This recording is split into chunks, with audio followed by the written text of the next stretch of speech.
Bom dia, boa tarde, boa noite. Mais uma vez, eu, Karim Feres, esse apresentador maluco, no Cine Cameração, trazendo pessoas muito legais. Hoje eu tô com um cara sensacional, que é o Daniel Baccaro, produtor, diretor, roteirista também de cinema, Daniel. Tô me aventurando.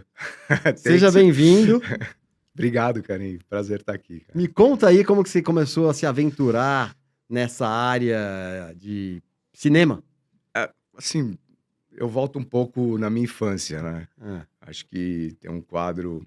Na verdade, era um programa que chamava TV Pirata. pô, TV Pirata, claro, maravilhoso. É. E na época eu tinha um Luiz meu Fernando tio... Guimarães, um Não, monte de era gente. É épico, uma né? turma Acho que, maravilhosa. assim, da nossa geração, Diogo Vilela. marcou muito, assim. E o meu tio Gilmore, ele tinha uma câmera VHS. Que era aquelas câmeras que, inclusive, vinha com uma Eu sei, uma mochila do mochilinha, lado, né? sei, uma bolsinha. Você tinha um videocassete do lado com uma câmera. É. E eu me aventurava, pegava meu irmão Renato, meu primo Gimorinho, e a gente tentava copiar os quadros da TV Pirata. Que legal, Então a velho. gente via a TV Pirata e saía produzindo no final de semana aquilo. É. E acho que eu vejo assim que esse foi um início, né? Mas na verdade, assim, eu acho que eu tenho um pé na arte muito pelo meu pai e pela minha mãe, né? Meu pai é um desenhista, né? Tinha um talento no desenho. E minha mãe é regente. A sua mãe é regente? Minha mãe é Olha que regente. legal. Então ela é pianista, tal. Então, assim, desde que eu me conheço de gente, eu tenho uma ligação muito forte com a música. E acho que foi esses dois universos, né? Acho que a parte visual pelo meu pai e a parte Legal. sonora muito pela minha mãe, né? Mas não tinha um plano, né? A grande verdade é que eu faço isso muito de uma forma empírica, né? Eu estudei desenho industrial, que de uma certa forma é uma ferramenta bacana para o cinema, né? Acho que a gente tem hoje muito motion design, muitas coisas que são Sim. ligadas à animação e tudo mais, que você traz uma linguagem até 3D, até com essa questão do desenho mesmo. Uhum. Mas é um experimento, né? Acho que assim, cada projeto você aprende. Então, acho que desde lá da TV Pirata eu venho aprendendo e venho tentando praticar nas obras que eu venho produzindo nos últimos anos. Quando né? você começou a fazer essas brincadeiras com o David Pirata, o que era? 13, 14 anos? Cara, acho que é antes. Antes Há disso? uns 11 anos. Caramba, bem precoce, então. Uns 11 anos, E aí, assim. e aí desse período para desenho industrial, você continuou brincando? Eu continuei experimentando, assim, mas acho que eu sou filho do digital, né? Acho que no cinema, porque era uma arte muito cara, né? Acho que, assim, hoje você tem câmera no celular, né? Então, se a gente fizer um paralelo, acho que, assim, a grande visão mesmo, a grande experiência que eu comecei até com a introdução do digital, né? Então, o meu primeiro documentário chamava Na Trilha das Ondas. Como eu sou surfista, né? Eu sempre tento aliar as coisas que eu gosto. Que legal, E também, assim, acho que hoje acaba sendo uma sorte, né? Vamos dizer assim, mas é muito feliz, porque os temas que eu abordo hoje são temas olímpicos né? Pois é. Então, o skate virou uma coisa fenomenal. O Vida Sobre Rodas foi um abre-alas para mim.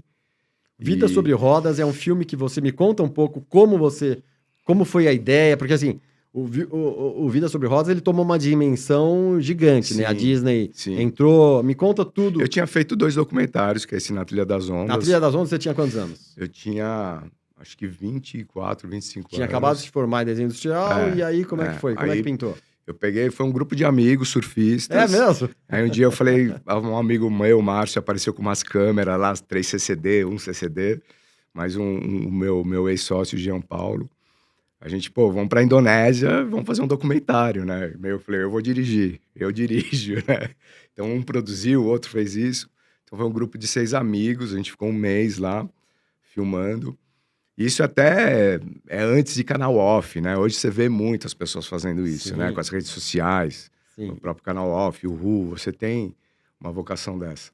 Mas eu sempre isso você foi em 90 e... Eu fui em 2001. O primeiro é em 2001 e o segundo no Panamá é 2004. Indonésia é 2001, Panamá é 2004. Então, assim, foi uma grande experiência, né? Praticamente são meus documentários acadêmicos, né? Então, quando eu comecei mesmo a entender um pouco mais de enredo, roteiro, como que você traduz uma outra cultura. Mas o que eu acho que acabou sendo muito feliz, tanto do Vida Sobre Rodas quanto do Na Trilha das Ondas, é que são esportes contra a cultura, né? Então, os personagens são muito ricos, né? Então, além de ter a contracultura, que era dos surfistas, quando a gente vai para a Indonésia, tem um choque cultural imenso, né? Então, isso tudo traduzia num simples enquadramento. Você tinha ali algo reflexivo, né? Você tinha algumas coisas assim que iam além do surf, né? Então, esses dois projetos, eles me deram uma base muito grande, não só na produção, mas também me trouxe uma linguagem para o Vida Sobre Rodas, né? Que aí é uma história que também Peraí, vem... não, vamos. O segundo como chama? Deixa eu ir devagar, deixa eu entender. Os dois primeiros chamam Na Trilha das O Ondas. segundo também? É o episódio Panamá. Ah, na Trilha das Ondas no Panamá. Então o primeiro foi na Foi Trilha das Ondas em Indonésia. Indonésia, o nas... segundo no Panamá, né? Tá. E aí vem o Vida Sobre Rodas. Que é de 2000 Ele começa... O Vida Sobre Rodas, ele começou em 2004, 2005, se eu não me engano. Logo na sequência? A produção. Ele foi lançado em 2010. Ah, é mesmo? Tá, é. Caramba, demorou Então, tudo isso. Demorou tudo isso. Foi um projeto... Acho que a gente demorou praticamente 3 anos para captar recursos. Ah, E aí, foi 3 esse o ponto. anos de produção. Entendi. Então, é um processo longo. O cinema acaba sendo um processo... Até se você pegar mesmo Hollywood, as grandes produções, geralmente são 4 anos, né? Você encurtar isso, esse prazo, é muito difícil em produções cinematográficas. Mas aí Mesmo veio... aqui no Brasil também, né? E a gente tem... Hoje, eu acho que assim, tá muito aquecido com as plataformas. Mudou, né? O conteúdo, ele acaba sendo... Hoje, tem grandes produções no Brasil, a gente consegue ver diretores se dedicando só a produções de conteúdo mesmo. Mas o Vida Sobre Rodas, quando ele conseguiu os recursos, foram 3 anos de produção. Mas ele me remete também a uma época muito legal da minha infância, porque o skate né? Foi e é uma das paixões, o surf é uma das paixões, música é uma das paixões. Mas o skate eu tive também uma sorte de frequentar, assim, uma época de ouro, folclórica. Então era a galera dos anos 80, e eu cresci junto com o Bob Burnquist, com o Sandro Dias, Cristiano Mateus, Lincoln Eda, Renatinho, Valtinho. Então era um celeiro de talentos, né? E anos depois me caiu uma ficha e falei, cara, eu tenho que contar essa história, né? Porque esses caras viraram ídolos, né? São ícones. Mundiais, né? Sei lá quantas vezes campeões mundiais, né? A gente fala muito do surf, dos 3 títulos do surf mundiais. O skate tem mais de 30 títulos mundiais, né? Então eu falei, tem que contar essa história. E foi um processo muito legal, porque o Cristiano Mateus e o Lincoln Eda, os pais deles filmavam essa galera. Ah, então você conseguiu esse acervo antigo. Então o filme começa mais ou menos assim, eu ligando pro Cristiano e pro Eda, falando, meu, você tem aquelas fitas VHS? E eles falam, eu tenho as fitas aqui. Eu falei, então dá pra mim que eu vou fazer um filme, né? Então começou assim, e acho que minhas produções acabam sendo muito ligadas a essas paixões, né? Que é o surf, skate. Hoje eu tô fazendo a biografia do Bob, uma série que tá linda, assim, né? É um projeto também com uma envergadura muito grande, né? Precisa de muita atenção. Tô fazendo agora também a série do Street Rock, que são bandas independentes de rock, né? Tem um cenário todo, hoje uma fauna que ficou órfão da MTV, né? Então a gente conta um pouco essa história. E esse você tá fazendo contratado? Sim. Contratado. A biografia do Bob é para HBO e o Street Rock é para TV Cultura. Mas você que levou os projetos ou... Olha, eu nunca tive ainda um convite, eu adoraria, tá? Fica aqui, se quiserem me chamar para dirigir, produzir alguma história. Mas eu acabo levando esses projetos, eu faço desenvolvimento, né? Toda a parte de argumento, toda a defesa, e levo para os canais, né? Acho que esse tem sido o meu percurso, né? Que legal, que legal. A gente tem aí o trailer do Vida Sobre Rodas, do Bruno. Vamos soltar aí para ver. O trailer, ele fez muito... Teve uma repercussão boa, né, desse filme. Sim, esse filme foi distribuído pela Buena Vista International, que é a Disney, né? Então ele ficou nos cinemas em 2010. Depois ele abriu um festival em Pequim, Foi para um festival também em Hollywood. Ele fez um circuito de festivais, né? Mas, assim, para mim sou suspeito para falar, né? Claro, claro. Porque além de ter muitos amigos aí na tela, é também um esporte hoje olímpico que conseguiu vencer a marginalidade, conseguiu, né? Assim, a diversidade, ele se tornou diverso, né? O Renato, meu irmão, ele sempre fala isso. Fala, caramba, o skate era uma coisa que Contra a cultura, né? totalmente contra a cultura, mas hoje virou uma coisa legal, né? Você vê a Raíssa, você vê o Bob, você vê tanta gente que virou aí ídolos, né? Então, acho que ele tem essa felicidade, né? De estar no momento certo, na hora certa. E também, óbvio, né? Eu fui uma testemunha ocular disso, né?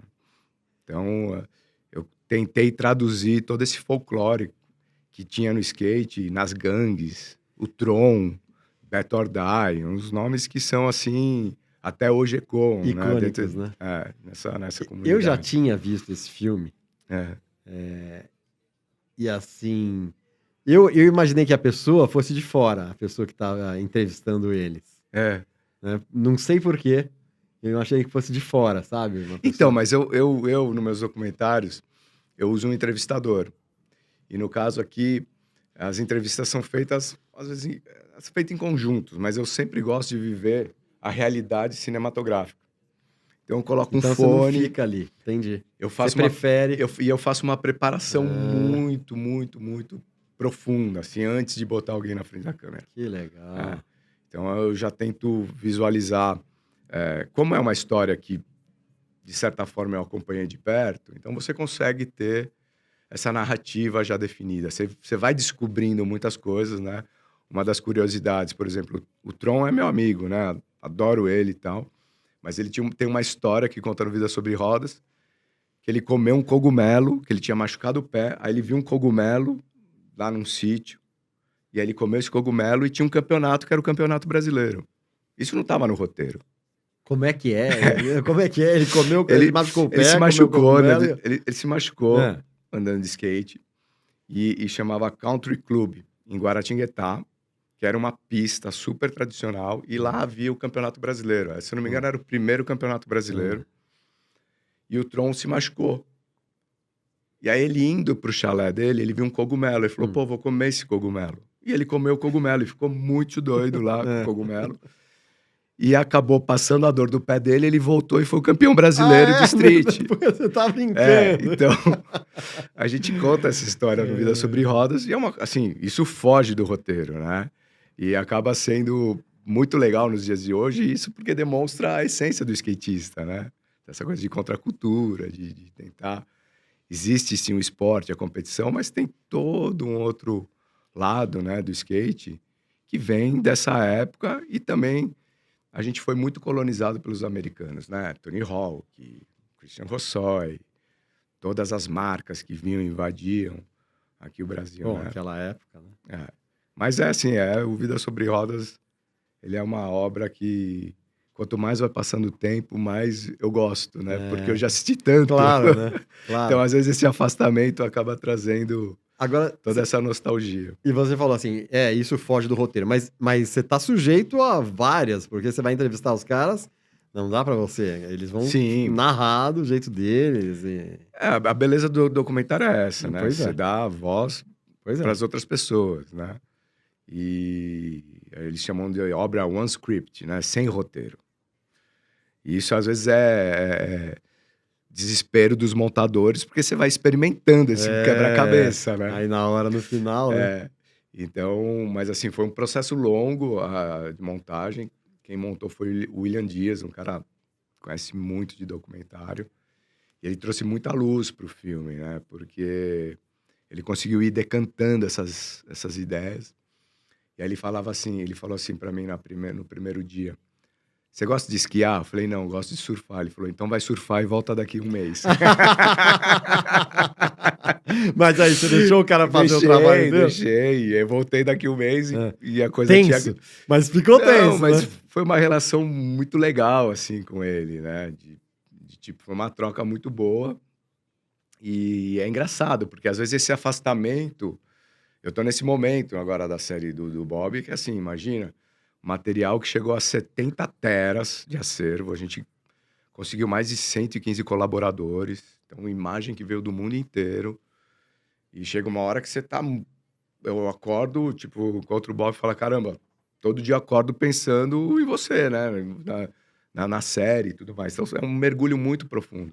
Quantas horas, você sabe? Desculpa te cortar. Quantas Esses são horas 4 episódios de 45 minutos. Não, eu sei, mas quantas horas de material você tem? Eu tô em 35 horas agora.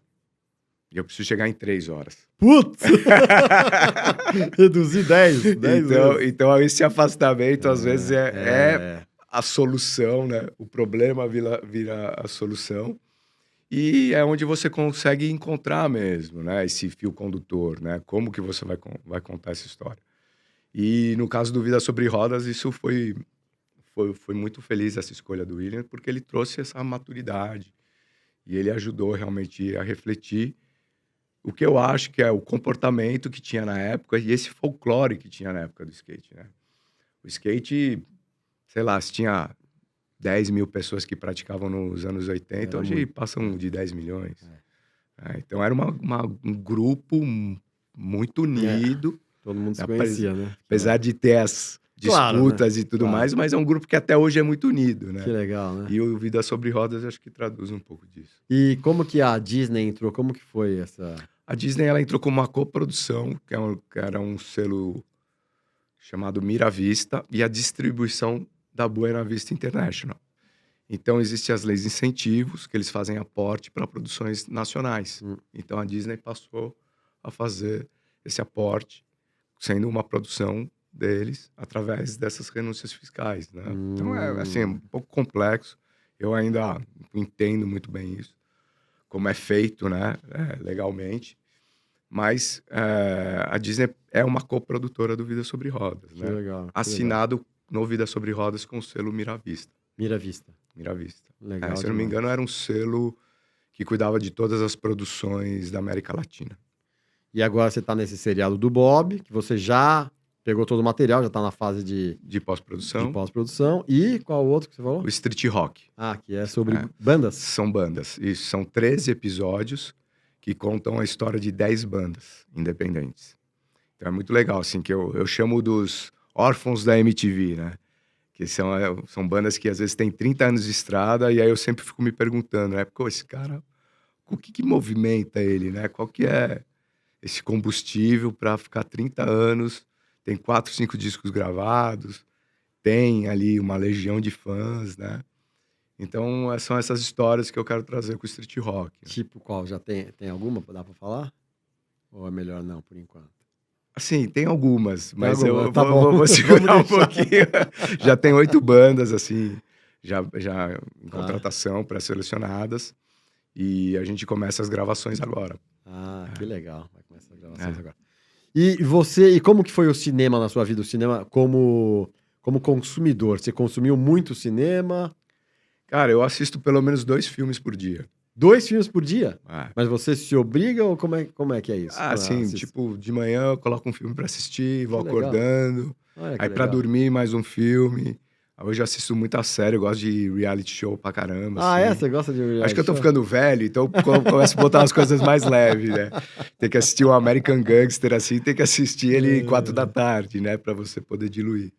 Mas eu assisto muita coisa, né? Acho que...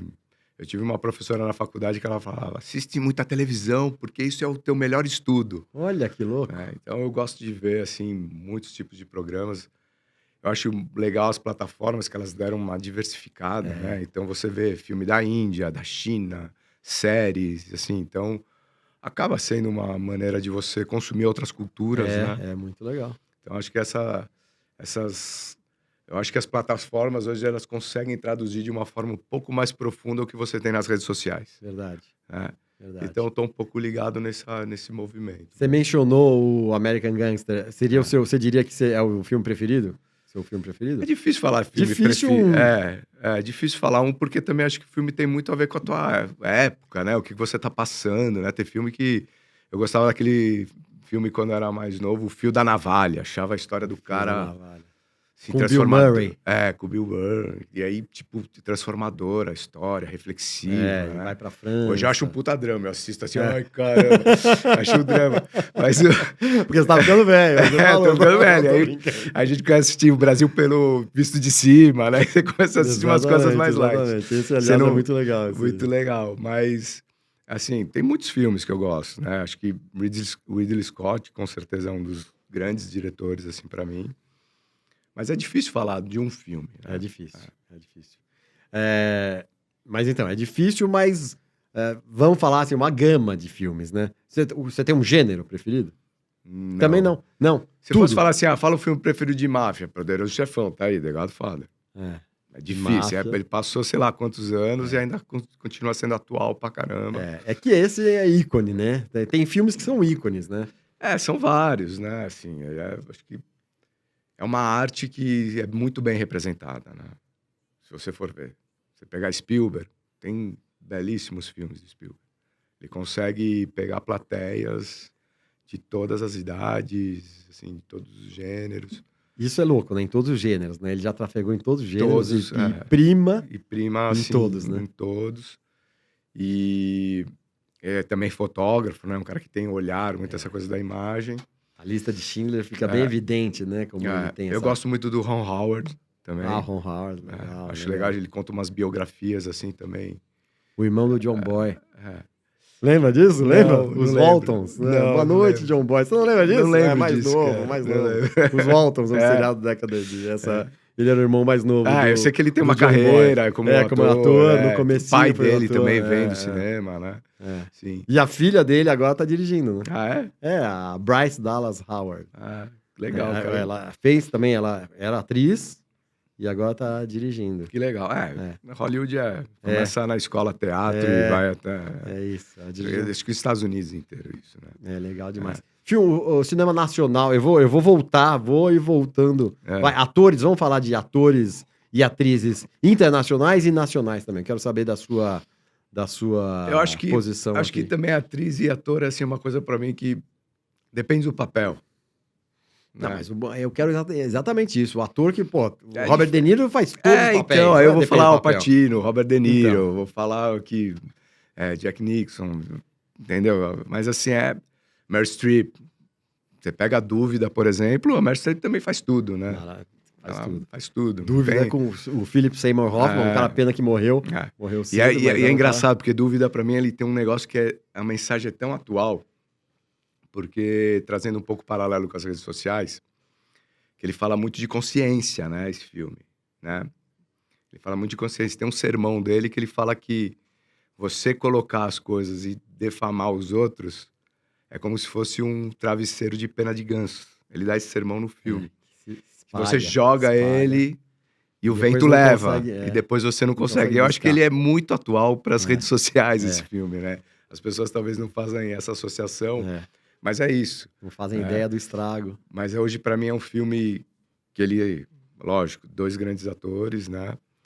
A temática, ela é muito profunda, reflexiva. E eu sempre lembro, quando eu vejo as redes sociais, eu lembro desse filme e falo, caramba, esse é o sermão dele. Tomar cuidado. Pessoal, vê esse filme, pra você não fazer besteira, né? E o cinema nacional? Cara, tem um novíssimo cinema brasileiro, Carandiru, né? Eu acho fantástico. Cidade de Deus, próprio Tropa de Elite, né? Eu gosto daquele Alto da Compadecida também. Maravilhoso. Todos esses que você falou, maravilhoso. Alto da Compadecida Tem um monte, né? Assim, eu não consigo nem não lembrar, né? Mas, assim, tem grandes filmes. E eu acho legal, né? Essa retomada do cinema, né? Eu sempre, pra mim, um marco, assim, Carandiru, porque o que eu lembro de cinema até Carandiru era a Vera Cruz, né? E era uma coisa de infância. Uma coisa que também não tem uma memória afetiva tão clara, né? Talvez Mazzaropi, né? A minha geração... Trapalhões. Trapalhões, óbvio. É uma das maiores bilheterias até hoje, né? Então, acho que o cinema, pra mim, era isso. E aí, quando vem Carandiru, que eles chamam desse novíssimo cinema... Na verdade, eles falam que foi tido um marco Carlota Joaquina, da Carla Camurati, né? Sim, que deu esse novo impulsionamento do cinema nacional e não parou, né? Isso que é uma e agora você vê monte de produções, né? Agora acho que o cinema também, o formato cinema está muito questionado, né? Acho que até pós-Covid também é uma coisa que a gente não sabe. Tomara que não acabe, porque eu adoro. A experiência cinematográfica é única. fantástica. Pois é. Mas... Se acabar, vão ter uns milionários aí fazendo cinemas particulares, né? Chamando os amigos aí. Vem cá, vamos ver um filme. Mas eles já estão inventando os 3D, 4D, não sei o quê, e bate um vento. Acho que assim, vai ter sempre, né? Vender pipoca, refrigerante. Teve uma história engraçada no Vida Sobre Rodas, e quem estava à frente, assim, da produção, na Disney, era o Rodrigo Saturnino, na época, que, se eu não me engano, era Sony Pictures e Disney, né? E eu conheci ele em algumas reuniões, óbvio, para desenvolver o projeto. E quando foi lançar, ele me deu uma visão, assim, que eu não tinha sobre o mercado do cinema. Porque o Vida Sobre Rodas, se eu não me engano, vem junto com Harry Potter. Em novembro, foi 26 de novembro de 2010. Não esqueço essa data. E eu falei assim para ele, mas Rodrigo, você vai lançar junto com o Harry Potter? Meu, tipo, a gente tem 16 cópias, os caras têm 600, né? Estão em todos os cinemas. Ele falou, Daniel, você não sabe nada de cinema. Porque cinema é um evento de família. Então tem pessoas que compram o ingresso na hora. E aí o cara vai comprar para entrar no Harry Potter, não vai ter Harry Potter. Só que ele não vai poder voltar para casa dele. Então, o que ele vai ver? Vida Sobre Rodas, que está na sala do lado. Então, eu acho que ainda tem essa questão, né, do cinema ser um evento de família. E, óbvio, por isso que as animações fazem um sucesso imenso, né? Os blockbusters, Avengers da vida, fez um sucesso imenso. Porque ainda acaba sendo esse evento, esse programa de família. E rolou isso pra você? Rolou, graças a Deus. Obrigado, Harry Potter. Rolou, foi bom pra caramba, porque o Vida Sobre Rodas ali discreto, pegava essa leva que acabava me entrando na outra sala. Quem é esse cara que falou isso? Rodrigo Saturnino. Que é? Ele era, se eu não me engano, o presidente da Sony Pictures na época. Que a Sony e a Disney, que eu me lembro, eles estavam nesse momento, eram uma empresa que trabalhavam em conjunto. Que legal, legal. Foi muito legal. Muito legal, Daniel. E você tem alguma coisa para indicar aí para as pessoas? Você me enrolou no cinema nacional, a gente vai deixar passar, né? Eu sou... Tá bom, né? Não, eu gosto de bastante coisa nacional, tá? É que assim, se você me falar melhor ator, melhor filme, eu acho tão difícil uma resposta... Pegar única. Única, assim. Acho que cada filme tem a sua beleza, né? E é que nem música, né? Dependendo do seu estado de espírito ali no momento, ela te toca de uma forma. E eu, assim, o American Gangster eu assisti mais de 25 vezes. Ah, mais de 25 vezes. Tem filme que eu tô assistindo com a minha esposa, às vezes eu sei a fala de cor, assim, ela fala, meu... Tipo qual? American Gangster é um. Não, tá bom, outro. Aí tem o Cinderella Man, que eu adoro, que acho que, se não me engano, é Ron Howard, sabe? Esse do boxeador, história verídica, que é com o Russell Crowe. Com o Russell Crowe. Esse filme é fantástico, que ele vem a crise de 29, ele era o campeão mundial de boxe, perdeu tudo. E aí ele começa... É um dramalhaço, assim. Dramaço, mas fantástico. Mas não fantástico. tem dinheiro nem pra jantar. E as sequências que tem de boxe é muito bem filmado, assim, né? Rock, adoro Rock, adoro Stallone. Tipo, você fala, acho o cara um gênio, né? Marcou a época, ele, Schwarzenegger. Você lembra de vários filmes épicos, assim. E é legal ver esses filmes.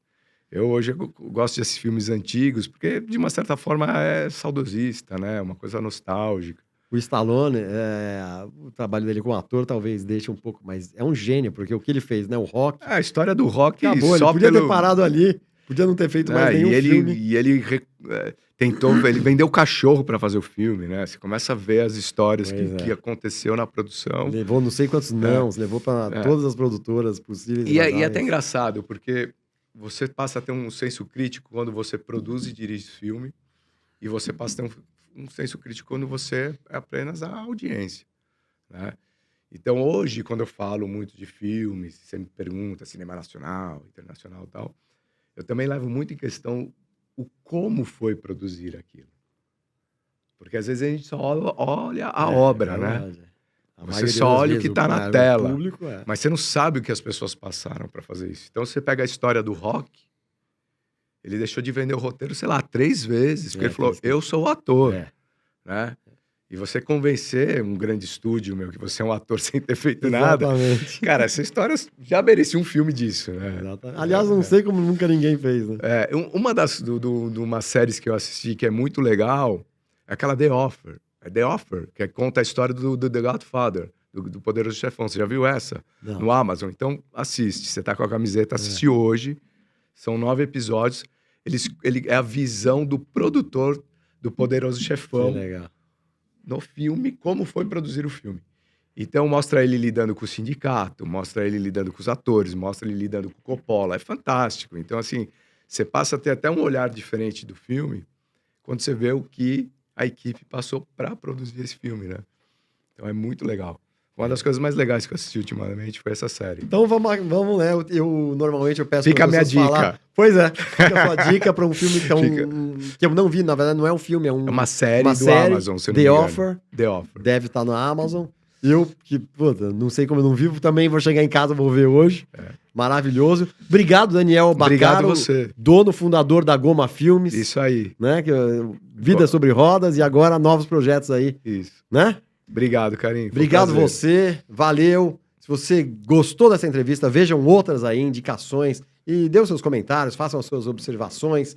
Estamos aqui, Cine Cameração, eu sou Karim Feres, nos sigam em todas as redes sociais, também estamos nas plataformas de áudio, como Spotify, Deezer e etc. Então, é isso aí, gente. Bora ser feliz, abraço!